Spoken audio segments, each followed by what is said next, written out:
Coming up next on the Jeff Crilley Show, she's spent most of her adult life in corporate America, and now she's helping companies with their employee engagement. We're going to hear her story next.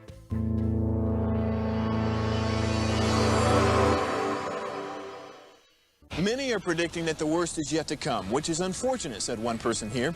Until now, they've enjoyed the reputation of being the nation's icebox. Watched a burglar in his home this morning by webcam. As a journalist of over 25 years, stories are what make my world turn. Reporting live from the Dallas newsroom tonight, Jeff Crilley, Fox 4 News. But in 2008, I took the jump from my familiar life and started a PR firm from my home. We're talking about anyone with a camcorder like the one I'm using becomes a television network. We started slowly growing the company, and we now have over 100 clients, and we've branched into the world of live digital broadcasting. I now own 8 different TV studios and have a huge team, and the stories that I now get to share are sometimes the most important of my life.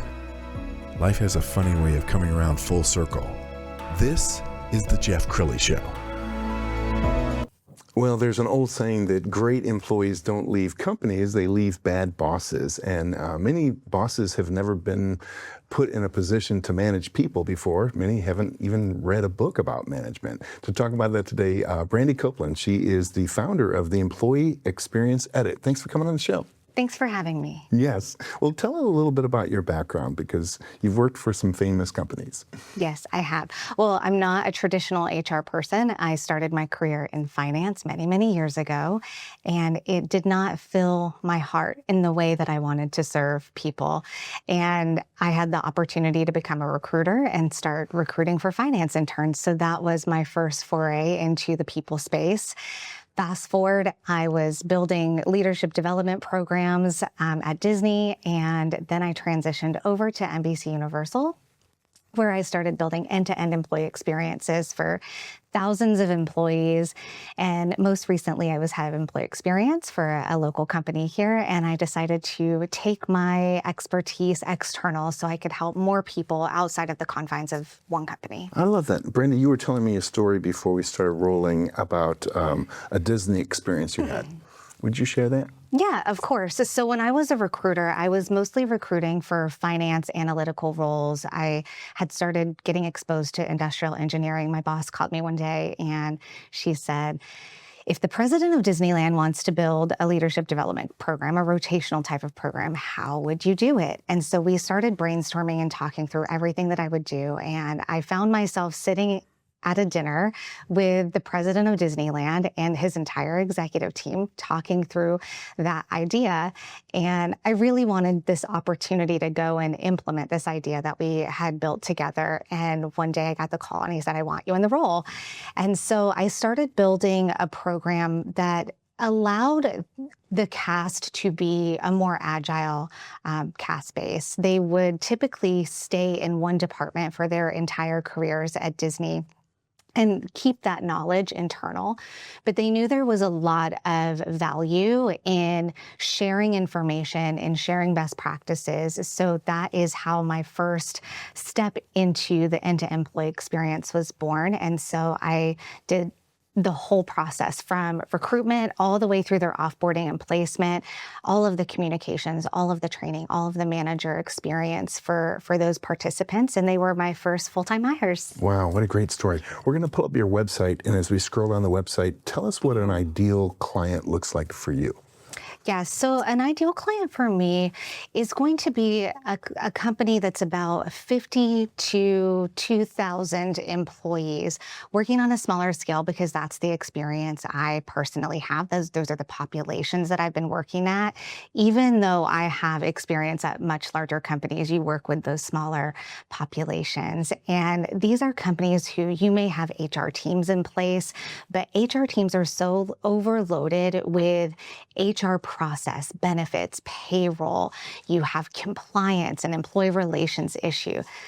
I'm not an HR person traditionally, so I am SPHR certified, but my expertise and my zone of genius really lives in the process underneath that employee experience. So we let HR do that zone of genius and support the employees in that incredible way.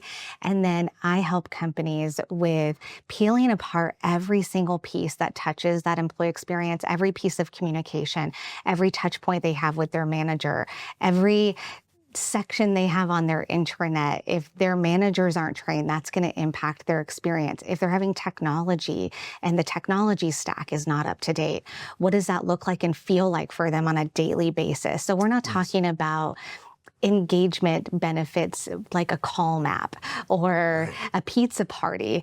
These are things that your employees are experiencing day to day. So if a company is experiencing disengagement or people feel a little bit sluggish or they're seeing burnout in their people or a high level of turnover, if you start to look at those small operational pieces, that's where you can start to see some improvement just by making some tiny edits. That's where my name comes from, the employee experience edit, because I don't think that you have to burn the house down.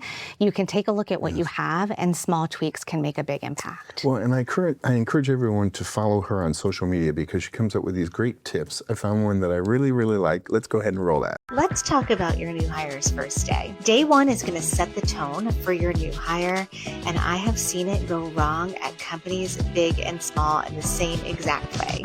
The manager's slammed, no one owns the new hire's morning, and I've even seen managers forget that their new hire has even started that day. Then the new hire spends about half the day setting up their IT, and the other half they're sitting at their desk wondering who to talk to or what to do. This is what your new hire needs on day one. Spoiler alert, it's not to complete paperwork and it's not a building tour. They need to feel like the decision they made was the right one. They need to feel like their team was expecting them to be there. And they need to know that they matter before they've even proven anything. Your new hire's first day is emotional. It's not operational.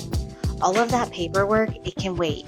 If your new hire gets the feeling that they have made a terrible mistake on their first day, that's a feeling that companies have a really hard time ever coming back from. Wow, I think that's profound because so many companies spend, months recruiting, hiring, but then day one is kind of an afterthought. Nobody really thinks about day one. People think about day one as an orientation, a one-time event, and not how somebody feels walking away from it. Yes. A lot of companies will lose an employee within the first 90 days. Wow. And if their training, if their engagement is not on point, it is very likely somebody will leave within the first year of being at that company. It's incredibly expensive because companies will pay probably 50 to 200% of somebody's salary just to hire a new person after somebody leaves because they're not happy with their first 90-day experience. Wow. And you have a special program that you're going to launch this summer. Would you share? I do. So a big part of the employee experience is directly tied to the manager. So we know that the manager experience accounts for about 70% of an employee's experience at any given company. Sadly, our L&D budgets have been slashed across the United States since about 2010. So we're operating with very low L&D budgets because it's something easy to cut that will affect somebody's bottom line. So that said, a lot of managers are not getting trained properly. And when they are getting trained, it's such a traditional training that it's no longer impactful for the world that we live in today. So I'm getting ready to launch a founding cohort specifically for millennial women who are either fresh into their manager role or getting ready to step into a manager role. But this is how they can lead through multi-generational workforces, the complexities of dealing with AI in the workforce. And also as women, they bear a lot of emotional load in the workforce that when they're doing training with their own companies, they can't really safely talk about that in a psychologically safe space. So this is a 6-week cohort, and you can find information on my Substack and on my LinkedIn. So how does it work? Is it an online course? Yes, so it's a 6-week live virtual weekly meetings that the cohort will come together. We'll cover 6 different topics throughout those 6 weeks. And then in the middle of the week, if they need support, we have a private community where they can get one-on-one coaching. Outstanding. Brandi, we have about a minute left, so talk to the viewer about why they might need to bring you in.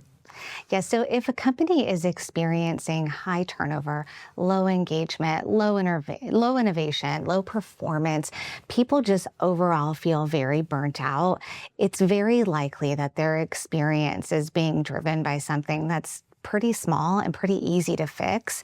I also think that their experience with their manager should be examined very closely. So if you are experiencing these things, something I can do with the company is come in, we look at your end-to-end processes from start to finish, we map out your employee journey, we do focus groups with leadership and focus groups with your employees so we can find the disconnect between what on paper we see is the actuality of that employee's experience versus how those employees feel and then what leadership thinks is happening. From there, we create a list of what those operational risks are so you can prioritize out what you need to look at first. Outstanding. Brandi, thank you so much for coming on the show and sharing your journey. We're going to end with her website, which is theemployeeexperienceedit.com, the great Brandi Copeland. Thanks for coming on the show. Thank you so much. You bet. That's it for now. We'll see you next time.